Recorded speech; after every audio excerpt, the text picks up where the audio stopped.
ഇന്നേക്ക് ഒരാഴ്ചയായി ഈ ആക്രമണത്തിന് എന്നുള്ളൊരു പ്രത്യേകത കൂടിയുണ്ട്. ഇന്നേക്ക് 7 ദിവസമായിരിക്കുന്നു. ഇന്നേക്ക് 7 ദിവസമാകുമ്പോഴും ആക്രമണം നടത്തിയ ഭീകരർ അവരുടെ എണ്ണം കൃത്യമായി 4 ആണോ 3 ആണോ അവരെവിടെ എന്നുള്ള കാര്യത്തിൽ ഒരു തീരുമാനമെടുക്കാൻ അവരെ പിടികൂടാനോ കഴിഞ്ഞിട്ടില്ല എന്നൊരു സാഹചര്യം നിലനിൽക്കുന്നു. അതുകൊണ്ടാണ് കാര്യങ്ങൾ വേഗത്തിലാക്കാനുള്ള ആലോചനകളിലേക്ക് കടന്നത് എന്ന് വേണം മനസ്സിലാക്കാൻ. ഇപ്പോൾ ഈ ഡൽഹിയിൽ നടക്കുന്ന യോഗങ്ങൾ പോലെ തന്നെ കശ്മീരിലും പ്രധാനപ്പെട്ട യോഗങ്ങൾ നടക്കുന്നുണ്ട്. അവിടെ ചോദ്യം ചെയ്യൽ പുരോഗമിക്കുന്നുണ്ട്.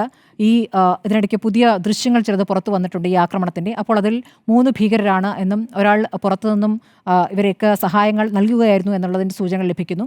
അപ്പോൾ വനത്തിനകത്ത് ഉള്ള ഏറ്റുമുട്ടൽ അല്ലെങ്കിൽ ഇവരെ തപ്പിയുള്ള നീക്കം അത് മുന്നോട്ട് പോകുന്നു.